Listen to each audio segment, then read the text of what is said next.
Tay pressed his palm against the medical scanner and watched the green light sweep across his hand.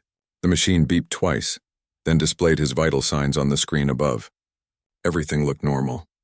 His heart beat at 72 pulses per minute. His blood pressure read perfect. His body temperature sat at exactly 37 degrees. Captain Velrus leaned over Tay's shoulder, his massive frame casting a shadow across the young human. The captain's scales gleamed under the bright lights of the medical bay.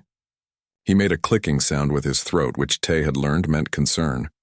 "Your temperature is so high, little cub," Velrus said, his voice deep and rumbling. "Are you feeling sick? Should we lower the bay temperature?" Tay smiled and shook his head. "No, Captain. This is normal for humans. We run hot." Velrus clicked his throat again. "So strange. So dangerous. Your species lives right at the edge of fever."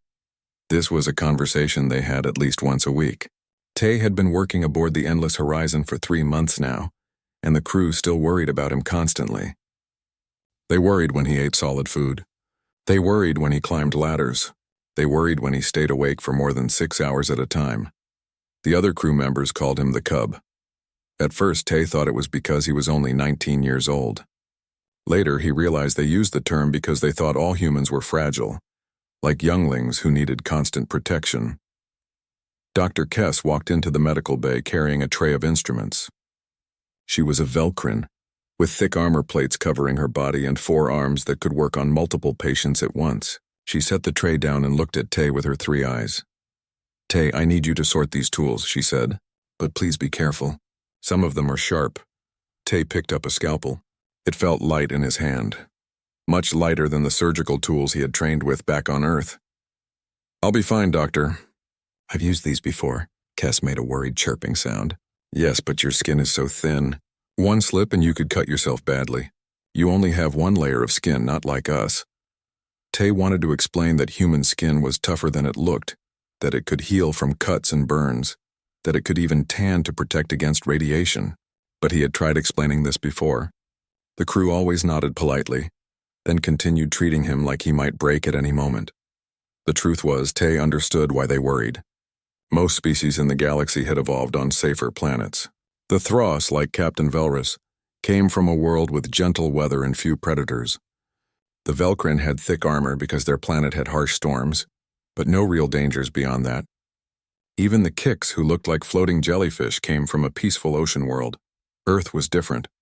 Earth was a death world, as the galactic community called it, a planet where everything tried to kill you, where weather could swing from freezing to boiling, where predators hunted in packs, where tiny organisms could invade your body and make you sick, where even the plants could be poisonous. Humans had survived all of that. They had thrived, but the rest of the galaxy didn't really understand what that meant. Tay finished sorting the instruments and checked the schedule on his datapad. The Endless Horizon would be docking at Krill 7 station in 2 hours for supplies. He felt excited. Krill 7 had a human liaison officer, and Tay hadn't spoken to another human in weeks. When the ship docked, Tay practically ran to the station. Captain Velrus called after him, warning him to be careful, to watch for sharp corners, to not run too fast. Tay waved back and kept going. Krill 7 station buzzed with activity. Dozens of species moved through the corridors, trading goods and sharing information. Tay found the liaison office near the center of the station. A woman sat at the desk typing on a human-made computer. She looked up when Tay entered and smiled. "Fresh face," she said in Korean. "You must be from the Horizon." "I'm Hana." Tay felt relief wash over him. Finally, someone who didn't treat him like he was made of glass. "I'm Tay. It's so good to hear Korean again." Hana laughed. "I know what you mean. Been here for 6 months. The crew treats you like a baby, right?" "Constantly," Tay said, sitting down across from her. "Captain Velrus nearly had a breakdown yesterday when he saw me lift a supply crate. It only weighed 20 kilograms. They don't understand," Hana said, her smile fading a bit. "They think we're weak. They look at us and see soft skin, no armor, no natural weapons. They don't see what's underneath." Tay nodded. "Dr. Kess keeps telling me how dangerous it is that we only have 1 heart. I tried to explain that we have 2 lungs, 2 kidneys, 2 of almost everything else, but she just worried more." Hana leaned forward. "Listen, Tay, I need to tell you something serious. There have been attacks on human crew members recently. Pirates from the Marlik Syndicate. They're targeting humans specifically." Tay felt his stomach tighten. Why? Because of what everyone thinks, Hana said. They think we're fragile. Easy to break. Good for hostages because other species get protective of us. The Syndicate has taken 3 humans in the past month. Did they get them back? Tay asked. Hana's expression darkened. 2 of them, yes. The 3rd one, we're still looking. The pirates are getting bolder. They're learning our ship routes, our schedules. You need to be careful. Tay wanted to feel scared, but instead he felt angry. Angry that pirates saw humans as easy targets. Angry that the whole galaxy saw his species as weak. We're tougher than we look, Tay said quietly.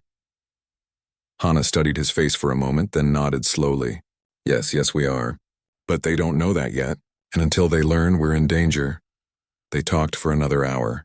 Hana gave him tips on staying safe, on recognizing pirate ships, on emergency protocols.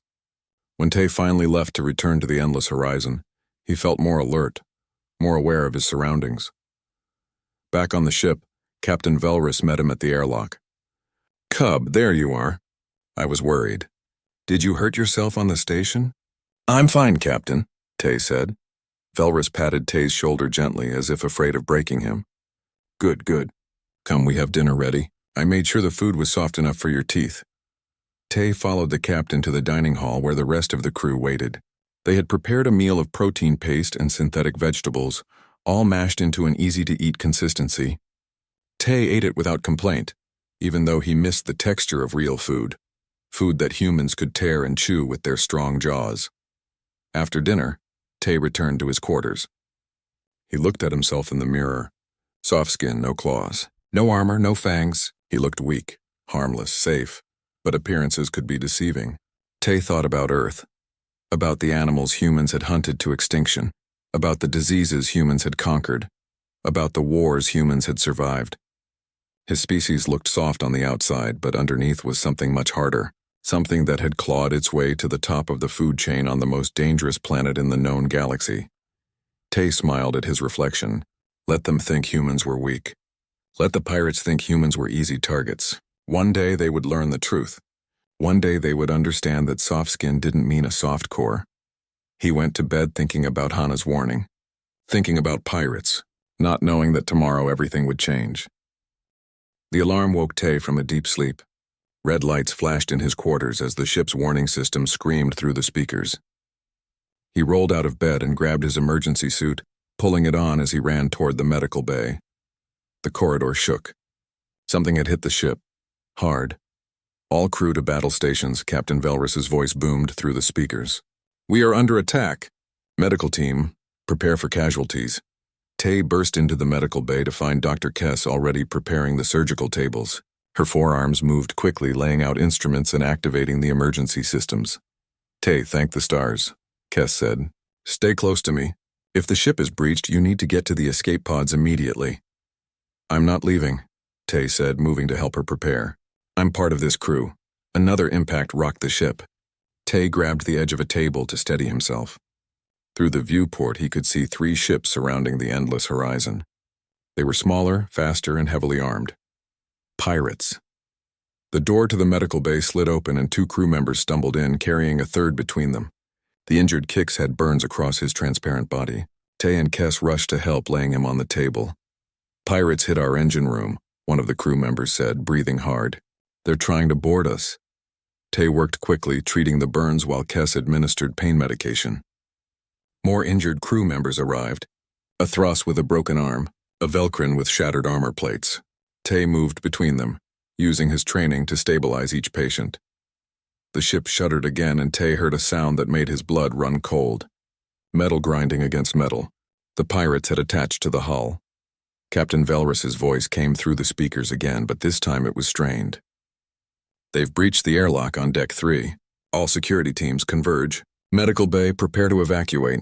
Kess grabbed Tay's arm with 2 of her hands. Cub, you must go now. They will target you. Humans are valuable to pirates. I won't leave the wounded, Tay said, shaking free of her grip. I will handle them, Kess said firmly.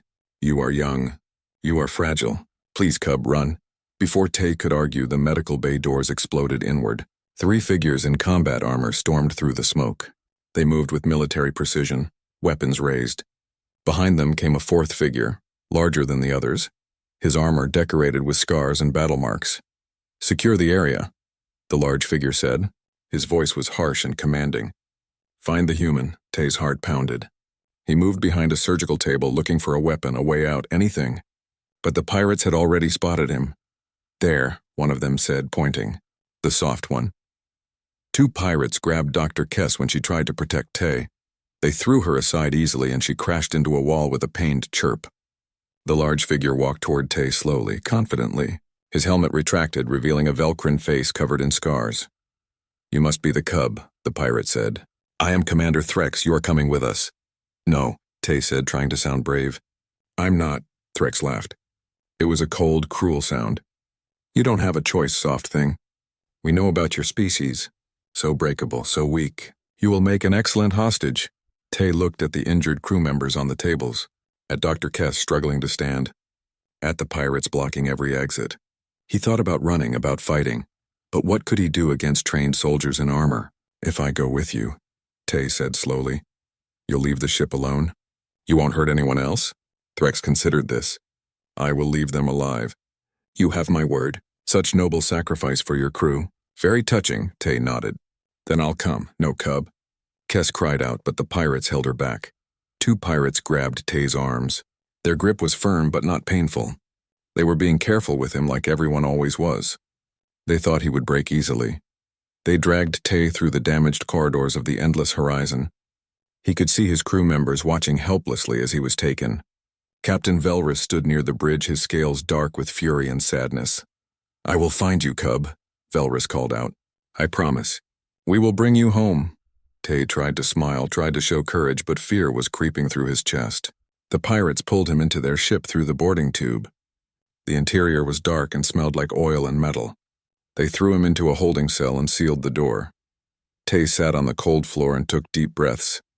"Think," he told himself, "stay calm. Find a way out." The pirate ship detached from the endless horizon with a lurch. Through a small window in his cell, Tay watched his ship grow smaller and smaller. Then they jumped to faster-than-light travel, and even that was gone. Hours passed. Tay couldn't tell how many. The cell had no clock, no way to measure time. He tried to stay alert, but exhaustion pulled at him. Finally, he closed his eyes and rested. When he woke, the ship had stopped moving. The cell door slid open and two new guards stood there. They were different from Threx's soldiers. These ones wore simpler uniforms and looked bored. "Up," one of them said. "Time to move to the processing facility." They walked Tay through the pirate ship to another airlock. This one connected to something bigger. An asteroid, Tay realized. They had brought him to a hidden base inside an asteroid. The facility was larger than he expected. Corridors stretched in multiple directions, all carved from the rock. Guards patrolled regularly. Tay studied everything, memorizing the layout, looking for weaknesses. They brought him to a processing center where a Thros in an expensive suit waited. The Thros looked at Tay with intelligent, calculating eyes. "I am Overseer Nix," the Thros said. "Welcome to your new home, human. You will be staying here until your crew pays the ransom we demand." "And if they don't?" Tay asked. Nix smiled, showing sharp teeth. "Then we will extract value from you in other ways. But don't worry. We'll keep you alive. You're worth more breathing than not." They took Tay deeper into the facility, down corridors lined with cells. Other prisoners looked out from behind the bars. Different species, all looking tired and hopeless. Finally, they stopped at one cell and opened it. Inside sat another human, older than Tay, with bruises on his face and arms. "You have a roommate," one guard said, pushing Tay inside. "Be good." The door sealed shut. Tay turned to look at the other human, who stared back with surprised eyes. "You're human," the man said in Korean. "So are you," Tay replied in the same language. "I'm Tay. Minho," the man said. "I've been here for 3 weeks. Cargo pilot. They grabbed me from a supply run." He looked Tay up and down. "You look young." "Student." "Medical intern," Tay said. "They took me from my ship." Minho nodded slowly. "They've been targeting humans lately. They think we're easy to break because we look soft." Tay sat down against the wall. "How have you survived 3 weeks?" A strange smile crossed Minho's face. "By letting them think they're right. By acting weak and scared. By making them believe I'm barely holding on." He leaned closer and lowered his voice. "But Tay, here's what they don't understand. We're not weak. We're from Earth. We're survivors. And I've been mapping this place, learning their patterns, waiting. Waiting for what? Tay asked. For another human, Minho said. For backup. For a chance. His eyes gleamed in the dim light. They hit me with pain sticks. They starved me. They tried to break me. But I'm still here.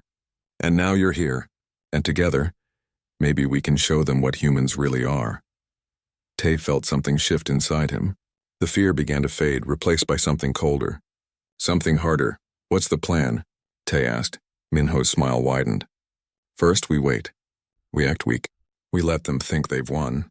And when the moment is right, we remind them why humans are the apex predators of Earth. In another part of the facility, Overseer Nick sent a transmission to the endless horizon. The message was simple. Surrender your research data, or we begin herding the cub. You have 24 hours to comply. But what Nix didn't know, what none of the pirates knew, was that the two humans in that cell weren't prey. They had never been prey. And soon, very soon, the hunters would learn what it felt like to be hunted. The guards came for Tay in the morning, or at least what passed for morning in the timeless asteroid facility. Minho had warned him this would happen. The pirates always tested their hostages early to establish dominance. Remember, Minho whispered as the cell door opened. Let them think they're winning, not yet. Not yet. 4 guards escorted Tay through the winding corridors. He studied everything.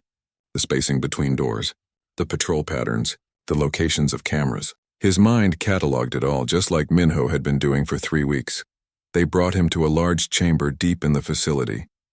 The room was cold and smelled like fear and pain. Stains marked the floor. Equipment lined the walls. This was where they broke people. Overseer Nick stood in the center of the room, his expensive suit looking out of place in the brutal space. Beside him was Commander Threx, the scarred Velcrin who had captured Tay. Threx held a long rod in his upper right hand. It hummed with energy. Sit him down, Nix ordered. The guards forced Tay into a chair and locked restraints around his wrists and ankles. The metal was cold against his skin. Tay kept his breathing steady. Fear wanted to crawl up his throat, but he pushed it down. Your crew has not responded to our demands, Nick said, walking slowly around the chair. So we must provide them with motivation. They need to see that their precious cub is suffering. They'll give you what you want, Tay said. Just be patient, Threx laughed. We don't have patience for soft things. You humans think you're so special, joining the galactic community. But you're just another weak species. No armor, no natural weapons. Thin skin that tears so easily. Nix nodded to a camera in the corner. We're recording this. Your crew will see everything. They'll see how fragile you really are. Threx stepped forward with the stun rod. This is a Class 3 neural disruptor. It sends electrical pulses through the nervous system. For most species, one shock means hours of paralysis, sometimes permanent damage. He smiled cruelly. For humans, who knows? Let's find out. Tay looked at the rod. He had studied neural disruptors in medical school. He knew what they did. He knew it would hurt. But he also knew something the pirates didn't. Human nervous systems were dense and redundant. Humans had evolved to take pain and keep moving. Last chance, Nick said. Tell us the access codes to your ship's research database and we can avoid this. I don't know them, Tay said truthfully. I'm just a medical intern, Nick sighed. Then we do this the hard way. Threx, proceed. Threx jammed the stun rod into Tay's side. The world exploded into white-hot pain. Every nerve in Tay's body screamed. His muscles locked. His jaw clenched. His back arched against the restraints. The electricity coursed through him like liquid fire, and then it stopped. Tay slumped in the chair, gasping. His body shook. Sweat ran down his face. But his mind was still clear. His heart still beat. His lungs still worked. He was alive. He was conscious. He was still here. Again, Nick said, watching carefully. Threx hit him again. Same spot, same intensity. Tay's body convulsed, but this time he was ready. This time he understood the rhythm of the pain. It peaked, held, then faded. Just like everything else. Just like every hardship humans had ever faced. When the second shock ended, Tay lifted his head. He looked at Threx. He looked at Nix. He looked at the guards who stood watching with expressions of confusion. They had expected him to be unconscious. They had expected him to be broken. Is that it? Tay asked quietly. The room went silent. Threx's eyes widened. Nick stepped closer, his professional curiosity clearly piqued. Impossible, Threx said. You should be paralyzed, Tay smiled. It wasn't a happy smile. It was the smile of someone who had just realized they were more dangerous than their captors understood. It was the smile of a predator who had been playing prey. You want to know something funny? Tay said, his voice steady despite the lingering pain. You call me soft. You call my species weak. You think we're fragile because we don't have armor or claws. He leaned forward as far as the restraints allowed. But you don't understand what it takes to survive on Earth. Enlighten me, Nick said, genuinely interested now. Earth is a death world, Tay said. Real death world. Not like your planets with their stable climates and peaceful evolution. Earth tried to kill humans every single day for millions of years. Ice ages, droughts, predators, diseases, volcanoes, earthquakes, hurricanes, starvation, everything. He met Threx's eyes. So we evolved. We got redundant organs. 2 kidneys. 2 lungs. 2 of almost everything. We can lose half our blood and keep fighting. We can go weeks without food. We can heal from injuries that would kill most species. Our bodies are built for survival. Tay's smile grew colder. You hit me with that stun rod thinking it would break me. But my nervous system is designed to handle pain. My ancestors had to keep running after being injured, had to keep fighting after being hurt. Pain is just information, and I'm still processing information just fine. Threx raised the stun rod again, but his hand shook slightly. For the first time, doubt crossed his face. You want to break me? Tay said softly. Let's see how long you last when you're down to 1 kidney. The threat hung in the air like smoke. It wasn't loud or dramatic. It was delivered with the calm certainty of someone who knew exactly how to remove a kidney without killing the patient. It was the threat of a medical professional who understood anatomy in the most dangerous way. Threx looked at Nix. Sir, maybe we should— Quiet, Nix snapped. He studied Tay with new eyes. You're not at all what we expected. No one ever expects humans, Tay said. That's our advantage. We look harmless. We act friendly. We cooperate and smile and make friends easily. But underneath? He shook his head slowly. We're pack hunters from a death world. We're persistence predators. We don't give up. We don't break. We just keep coming. Nix turned to one of the guards. Get me the medical database. I want a full analysis of human physiology, everything now. The guard hurried out. Threx still held the stun rod, but he didn't use it again. He just stared at Tay like he was seeing a completely different creature. Take him back to his cell, Nix ordered. Don't harm him further. Not until we understand what we're dealing with. The guards unlocked the restraints and pulled Tay to his feet. His legs felt weak from the shocks, but he forced himself to walk steadily. He wouldn't show weakness, not now. Not anymore. As they led him back through the corridors, Tay heard the guards whispering to each other in their own language. He couldn't understand the words, but he understood the tone. Fear, confusion, doubt. Good, he thought. Let them be afraid. Let them wonder what humans are really capable of. They threw him back into the cell with Minho, who was waiting with an anxious expression. As soon as the door sealed, Minho grabbed Tai's shoulders. Are you okay? I heard the screams. I'm fine, Tay said, sitting down against the wall. They used a stun rod on me. Class 3 neural disruptor. Minho's eyes widened. And you're conscious? You're talking? Surprised me too, Tay admitted. But I remembered what you said, about showing them what humans really are. He looked at his hands. They were still shaking slightly from the electricity. I think I scared them, Minho. I think they're starting to understand. Minho sat down beside him. What did you say to them?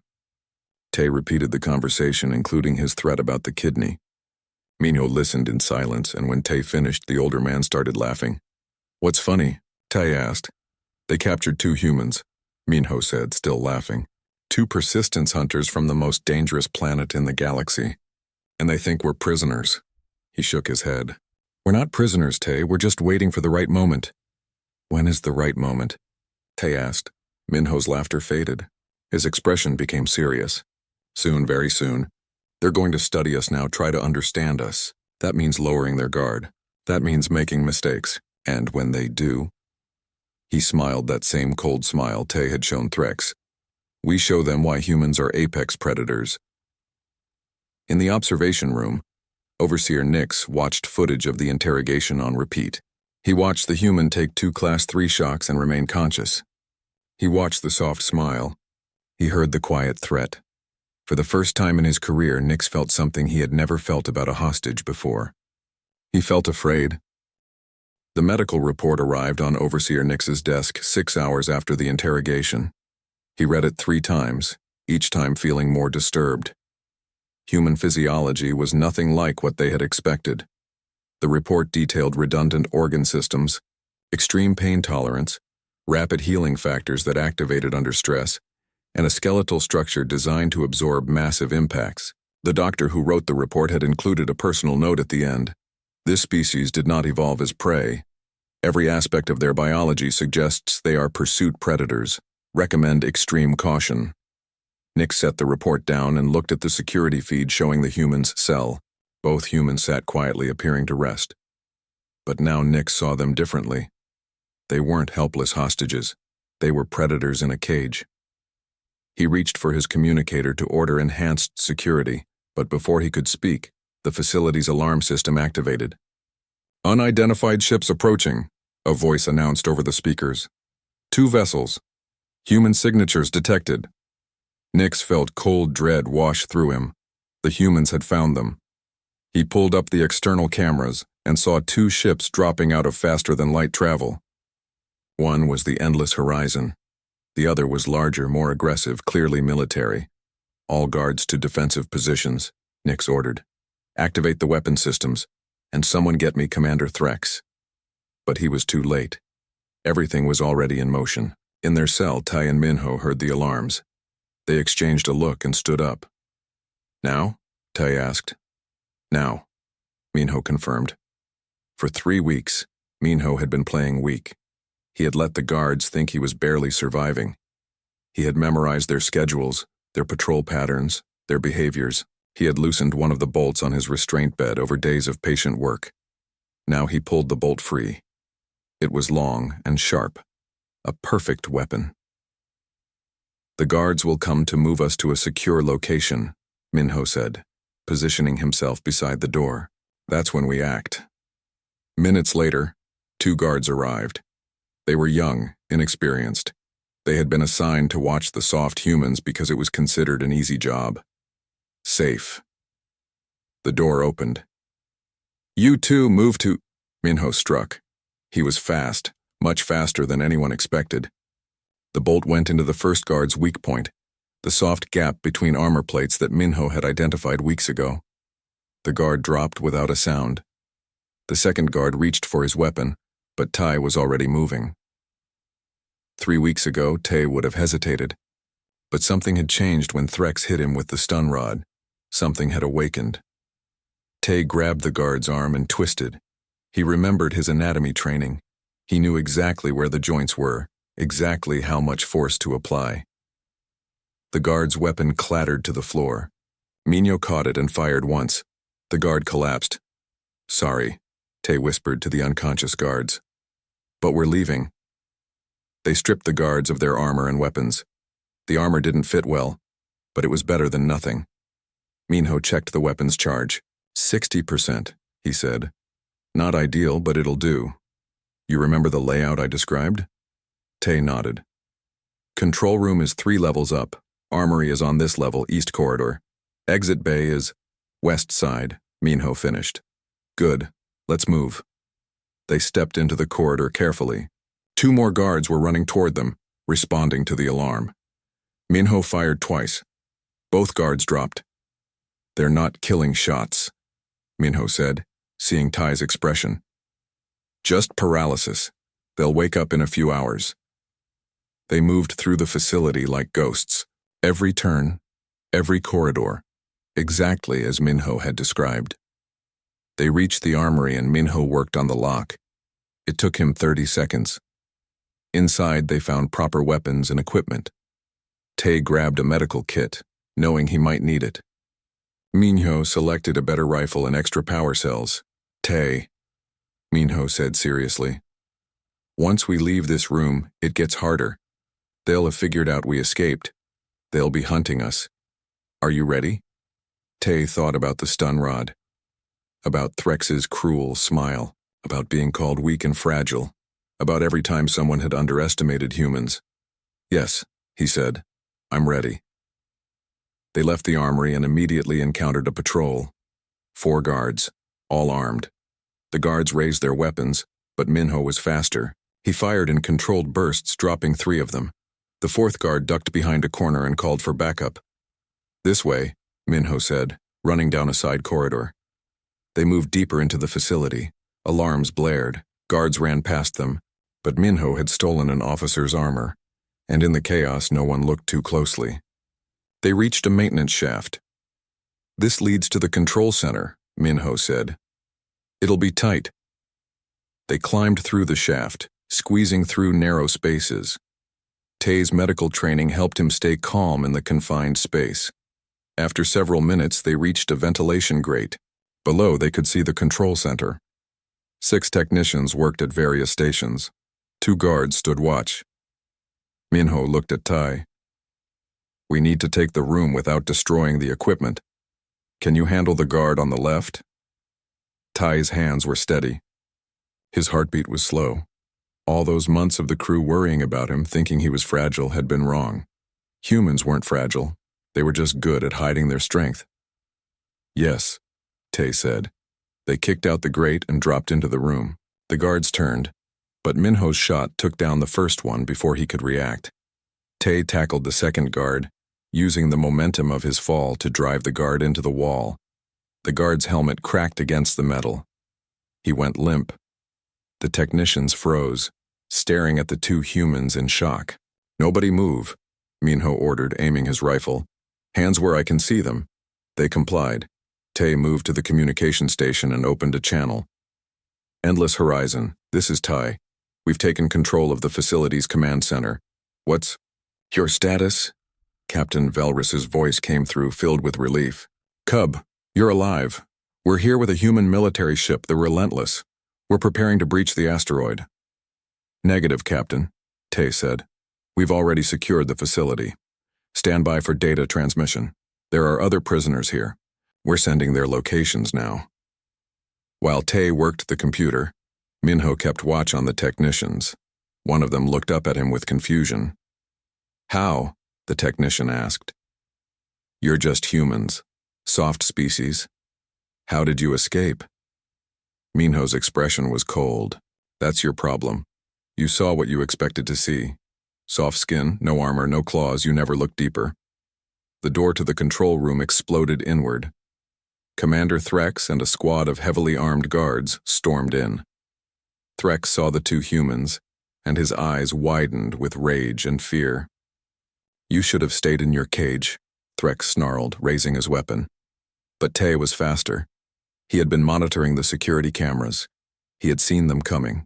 He activated the control room's emergency protocols, and blast doors slammed down, separating Threx from most of his guards. Now it was Threx, 1 guard, and the 2 humans in a sealed room. Minho and Threx fired simultaneously. Minho's shot hit Threx's shoulder, making him drop his weapon. Threx's shot went wide, hitting the wall.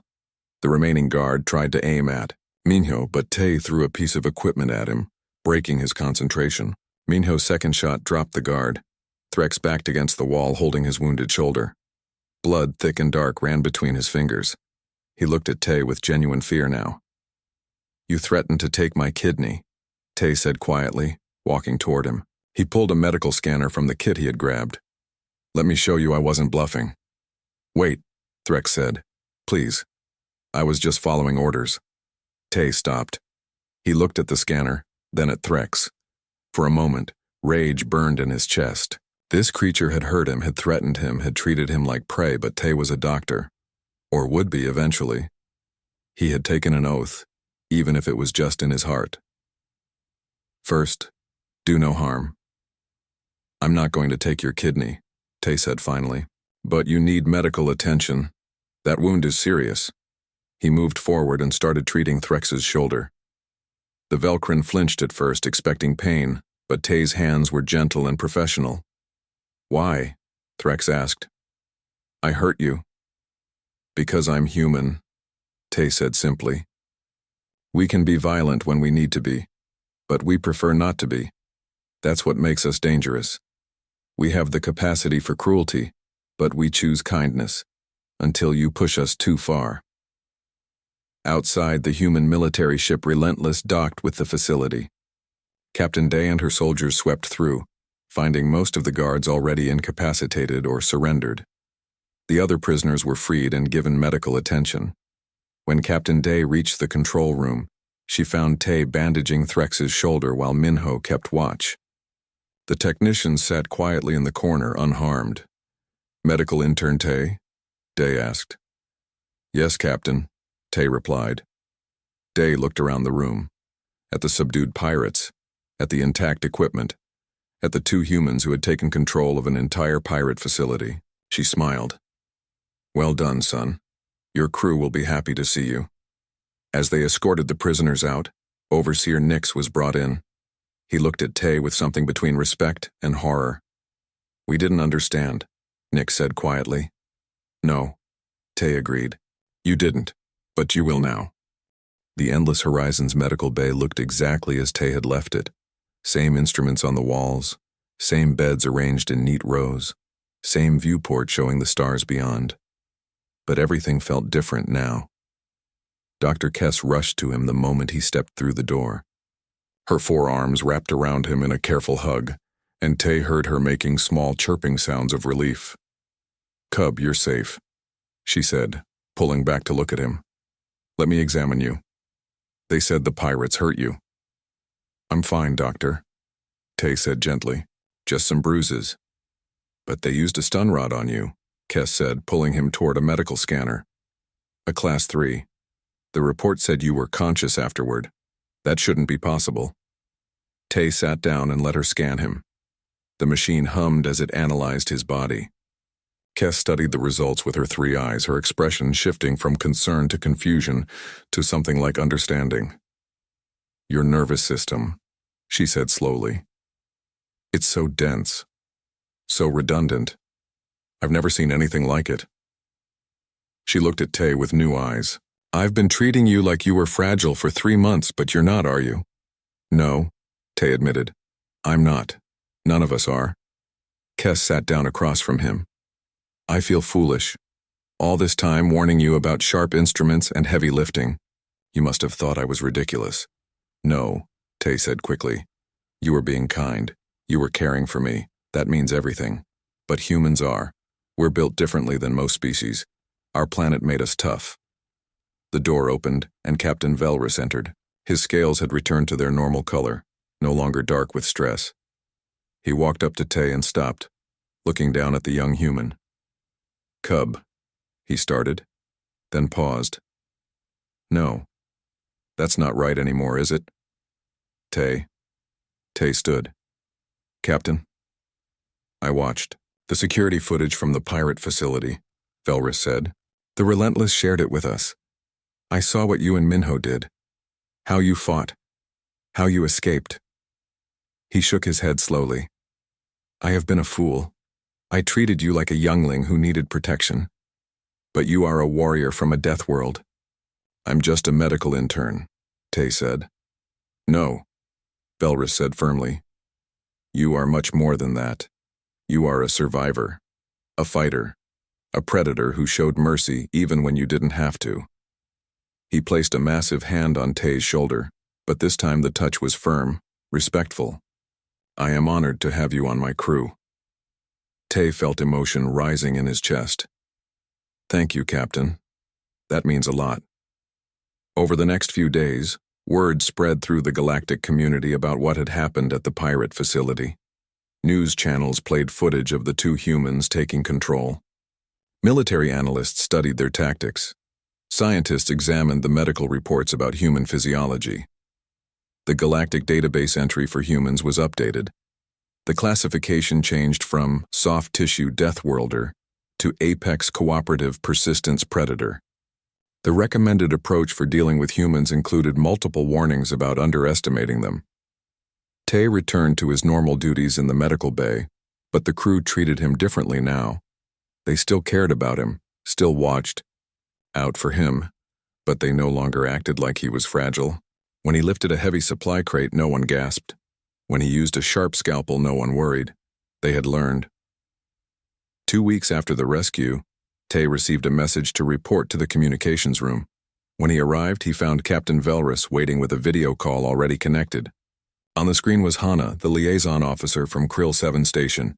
"Tay," Hana said, smiling broadly. "I heard about what happened. Are you okay?" "I'm fine," Tay said. "Better than fine, actually." "I'm not surprised," Hana said. "I told you we were tougher than we look. The whole galaxy knows it now." Her expression became more serious. "The Marlik Syndicate has been shut down. Overseer Nix is cooperating with authorities, providing information about their operations. He's actually requesting to speak with you." "With me?" Tay asked. "Why?" "He says he needs to understand humans better. He wants to warn others about the mistakes they made. I think he's genuinely shaken by what happened." Tay thought about it. "Okay, I'll talk to him." A moment later, Nix's face appeared on the screen. He looked older somehow, tired. His expensive suit had been replaced with a simple prison uniform. "Medical intern Tay," Nix said formally. "Thank you for agreeing to speak with me." "What do you want to know?" Tay asked. "Everything," Nix said. "We had your species completely wrong. We saw soft skin and thought weakness. We saw cooperation and thought prey behavior. We saw kindness and thought vulnerability." He leaned forward. "But it was all a trap, wasn't it? Not intentional, but a trap nonetheless. You lure people in with your apparent fragility. You make them care about you, and then when they push too far, you show them what you really are." "That's not how humans see it," Tay said. "We're not trying to trick anyone. We genuinely prefer peace. We like cooperation. We want to be friends. But our planet taught us that we also need to be able to fight when necessary, to survive when things get bad, to endure pain and keep going." "Your threat about the kidney," Nick said. "You were serious." "Yes," Tay admitted. "I was angry. They had hurt me, hurt my crew. I wanted them to be afraid. But in the end, I chose to help Threx instead of hurting him. That's also human nature. We have the capacity for violence, but we prefer healing." Nix nodded slowly. "I'm recording this conversation. With your permission, I want to share it, so others don't make the same mistakes we did. So the galaxy truly understands what humans are." "Do it," Tay said. "Maybe it'll save lives on both sides." After the call ended, Tay walked to the observation deck. Minho was there looking out at the stars. The older human had decided to join the crew of the Endless Horizon, rather than return to cargo piloting. "How are you doing?" Tay asked, standing beside him. "Good," Minho said. "Still processing everything. 3 weeks in that cell and then suddenly we're heroes. It's strange." "We're not heroes," Ty said. "We just did what we had to do." "That's what makes us human," Minho replied. "We do what we have to do. We survive. We adapt. We overcome." He looked at Tay. "You know what the scariest part is? We weren't even trying. We're not soldiers. I'm a pilot. You're a medical student. And we took down a pirate facility. Imagine what actual human warriors could do." Tay thought about that. About human military forces. About humanity's long history of warfare and survival. About the combination of intelligence, endurance, and violence that humans could bring to bear when truly threatened. "Let's hope the galaxy never finds out," Tay said quietly. They stood in silence for a while, watching the stars pass by. The Endless Horizon was heading to a new destination, a peaceful scientific mission. Life was returning to normal, or as normal as it could be after everything that had happened. Dr. Kess found them there an hour later. "Tay, I need your help with a patient, a Thros with a broken arm." "Of course," Tay said, following her back to the medical bay. As they walked, Kess spoke without looking at him. "I've been studying human medical techniques. Your species has developed some remarkable procedures. I'd like to learn from you if you're willing to teach." "I'd be honored," Tay said. "Good," Kess said. "And Tay? I'm sorry for treating you like you were fragile. I should have trusted you to know your own limits." "You were trying to protect me," Tay said. "That's not something to apologize for, just trust that we can protect ourselves too, when we need to." They reached the medical bay and got to work. The Thros patient was nervous about the human touching him, having heard the stories. But Tay worked with gentle efficiency, setting the bone and applying the healing compound. When he finished, the patient looked at him with new respect. "Thank you," the Thross said. "You could have let me suffer after what my species did to you." "That's not who we are," Tay said simply. "We fight when we must. We heal when we can. That's what it means to be human." Months later, the story of the two humans in the pirate facility had become legend across the galaxy. Other species spoke of it in hushed tones. Parents told their younglings about the soft species that wasn't soft at all. Military academies studied the tactics used. Medical schools examined human physiology with new understanding, and humans, quietly and without fanfare, took their place in the galactic community. Not as the weak species that needed protection, not as the violent warriors to be feared, but as something more complex, something that could be friend or foe, healer or fighter, gentle or terrible, depending on what the situation required. They were persistence predators from a death world. They could lose organs and keep living.